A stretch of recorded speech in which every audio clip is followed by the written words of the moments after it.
السلام عليكم ورحمة الله وبركاته. اللهم صل وسلم وبارك على سيدنا محمد. يا مساء الفل على عيونكم، ازيكم حبايب قلبي؟ عاملين ايه؟ يا رب تكونوا بخير، يومكم كله خير وفرحة وبركة وتفاؤل.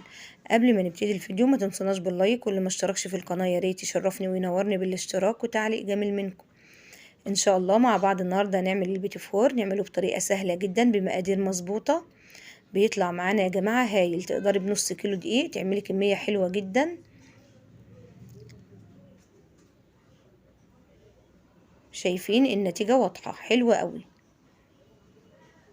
طالع معانا ناعم وفي منتهى الجمال.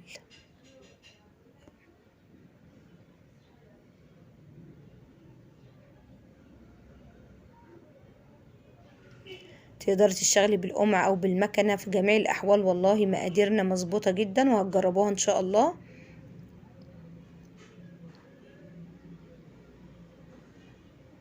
زي ما قلت لكم احنا بنعمل كميات مش كتيرة قوي، والنص كيلو بيعمل معانا كمية حلوة جدا. اللي انتوا شايفينه ده من نص كيلو دقيق، وطالما تعملي زي ما قلت لكم قبل كده في الفيديوهات كذا نوع، فهو يا دوبك تعملي كميات بسيطة. ان شاء الله يكون عندكم كده الخير كله. نقول بسم الله والصلاة والسلام على اشرف خلق الله، وندخل على بركة الله نبتدي الفيديو. اول حاجة هيكون معانا دقيق طبعا متخصص للكحك والبسكوت،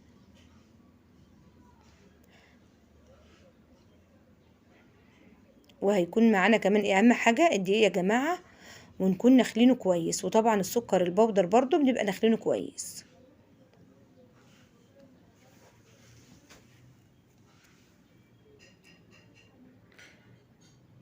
هيكون معانا 400 جرام من الزبدة بدرجة حرارة الغرفة، ومعانا حوالي كوباية اللي هو المج مليانة من السكر، وكمان معانا نص كيلو دقيق طبعا منخول، ومعانا بيضتين كاملين، وطبعا بيض يعني فانيليا بالعجان او بالمضرب الكهربائي اليدوي او بايديك حتى المتوفر عندك اشتغلي بيه. هنبتدي بقى نشغل نحط الكف ونشغل الزبدة بتاعتنا كده لحد ما توصل للقوام الكريمي. بعد كده هننزل بالسكر البودر،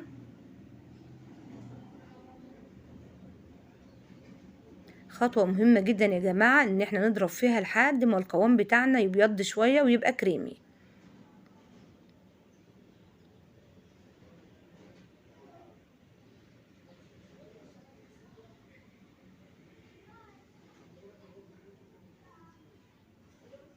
ابتدت تهيش معانا الهشاشان ده، برضو بيدينا من جوه كده للبسكوتة هشاشان، وبتبقى طعمها حلو جدا وخفيفة قوي. بننزل بيضة بيضة، وبيض طبعا يعني فانيليا. انا بحط فانيليا سائلة وفانيليا بودر. لو عايزاه ناعم زيادة عن اللزوم حط صفار بيض بس واستغنى عن البياض خالص. عايزاه قوامه حلو كده، يعني يبقى من بره متماسك ومن جوه دايب وناعم، يبقى حط البيض كامل. هما بيضتين على نص كيلو دقيق. حطينا طبعا البيض والفانيليا.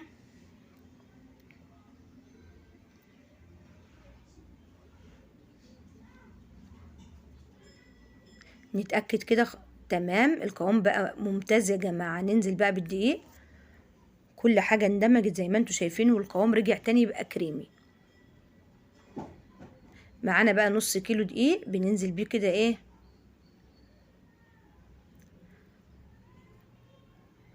يا دوبك مجرد ما الدقيق يا جماعة يختفي بنقفل العجان. يبقى حطينا 400 جرام من الزبدة، نص كيلو دقيق، مج كده من السكر البودر، حطينا بيضتين وفانيليا. شايفين يا جماعة القوام ده حلو جدا. في الوقت ده هناخد بقى في القمع بتاعنا، ومعانا التب اللي هو بتاع البيتي فور اهو زي ما انتوا شايفين. الصواني بتاعتنا زي ما قلت لكم انا بخليها دايما لنواعم العيد، ما بغسلهاش. بعد ما بخلص كل مرة من حاجة يعني عاملاها بمسحها دوبك بمنديل وتمام.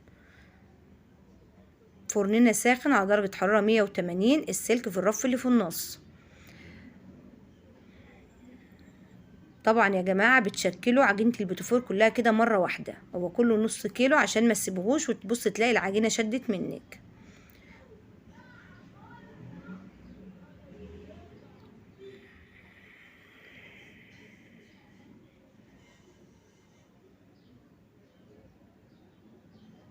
عملنا وردة كده، وبعد كده بنعمل ايه الكمثرية،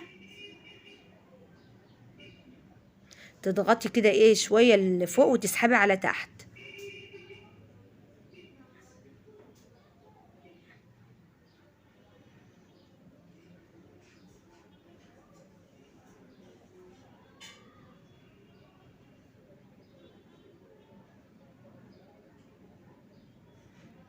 الشكل ده برضو بيطلع معانا حلو جدا.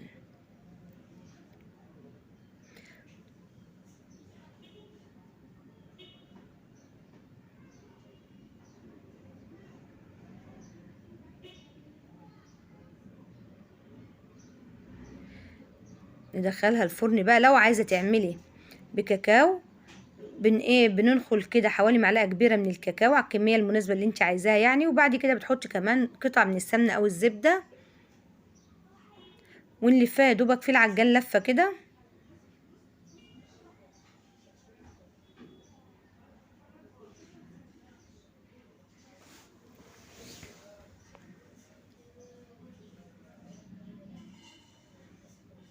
مهم جدا برضو ان انت تدخلي يعني الكاكاو، عشان ممكن بيبقى فيه بعض التكتلات. وممكن تحطي الكاكاو ما تحطوش على العجينه، تحطيه لوحده كده في طبق وتحطي عليه معلقه اهو. حطيت معلقه سمنه او معلقه زبده عادي مفيش اي مشاكل، وبتديله لفه كده في العجان، بيبقى جاهز معانا اهو.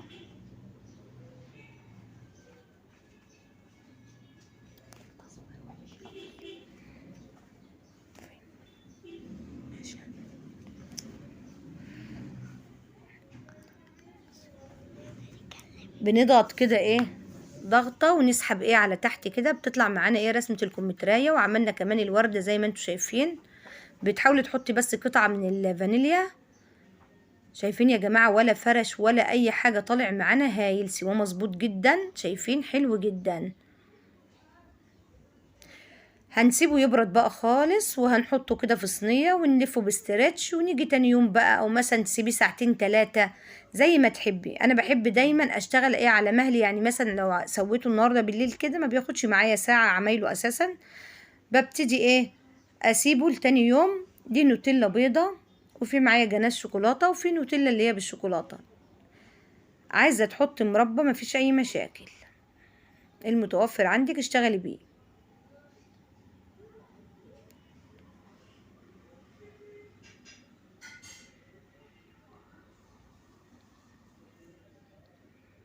طبعا لما بتكوني حاطه الحشو كده في كيس برضو ايه بيبقى احسن من المعلقه، بيريحك يعني في طريقه التشكيل.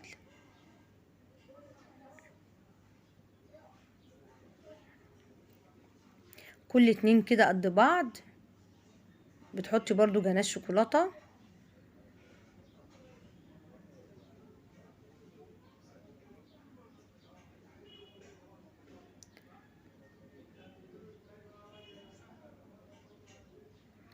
وممكن نوتيلا.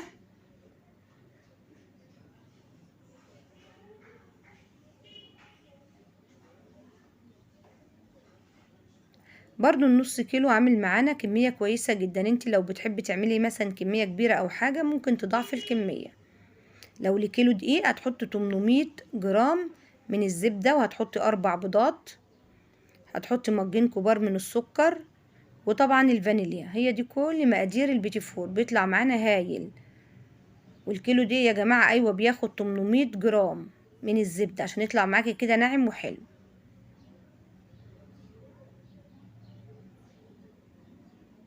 بنشوف كده كل اتنين بنحطهم على بعض، ما بينهم لا اما نوتيلا لا اما شوكولاتة بالنسبة للكاكاو. بعد ما هنخلص بقى كل الكمية برضو بغطيها واسيبها برضو شوية، وبعد كده ايه اجي للفينش الاخير. معنا طبعا بقى شوكولاتة متدوبة كده ايه على حمام بخار، وشوكولاتة بيضة. على فكرة يا جماعة انا اول مرة اجرب شوكولاتة بيضة كواليتي دي حلوة جدا، تحفة، طالعة معانا هايلة والله. اللي هو القالب ال2 كيلو ونص بتجيبيه حلو جدا، اللي هي شوكولاتة بيضة. انا بستعمل اللي هي البني، كنت بجيب دايما فيينا، بس جبت دريم قبل كده وطلعت سيئة جدا في البيضة، في الشوكولاتة البيضة.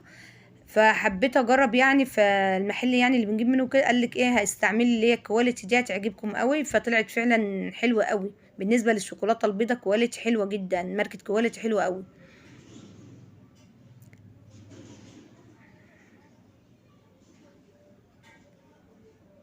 معانا بقى ايه بندق كده ولوز وعين جمل مجروشين، نحط كده على الوش شويه. التشكيل النهائي ده بقى تفنني فيه زي ما انت عايزه. ممكن تسقطي كل البتفورايه في الشوكولاته وتطلعيها كده بشوكه. تحطي بندقية، تحطي مكسرات جوز هند، او اللي هو الفستق الكداب ده برضو بيبقى شكله حلو جدا.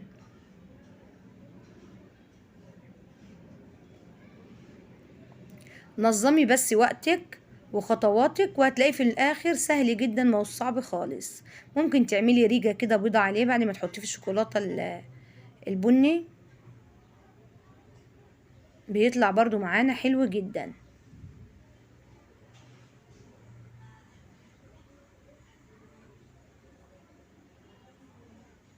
لو وصلتوا معانا لحد كده من الفيديو بقى وحاسين ان انتوا استفدتوا، ما تنسوناش باللايك. اهم حاجة يا جماعة انكم تدوسوا على اللايك. كل واحد يسمع الفيديو يدوس على اللايك عشان بس ايه يوصل لناس كتيرة ويتسمع، يعني ناس كتيرة تسمعه.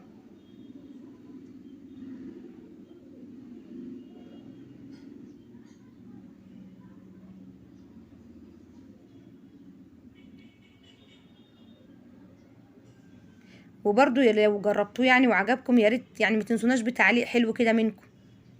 ودوسوا طبعا على زر الاشتراك اللي هو باللون الاحمر، وهيجيلكوا 3 كلمات، دوسوا على كلمة الكل عشان اي فيديو انزله يوصل لكم. ممكن تحطي شوية شوكولاتة بيضة كده على وش الشوكولاتة البني، بس ما ينفعش تحطي من البني على البيضة تبوظي البيضة. وتروحي ايه هتديكي زي ريجة برضو رخامية كده.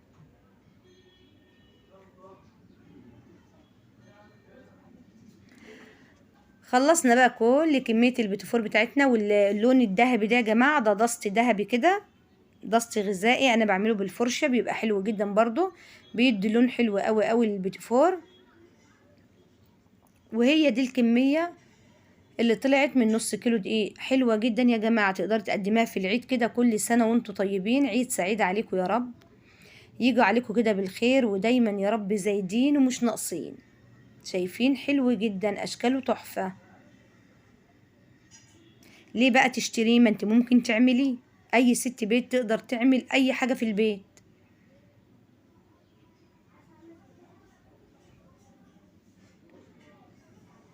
حلو جدا يا جماعة، هايل. اتمنى كده ان الوصفات بتاعتي تكون بتعجبكم وتنور رضاكم، ونكون دايما عند حسن ظنكم. بكده خلصنا البيتي فور.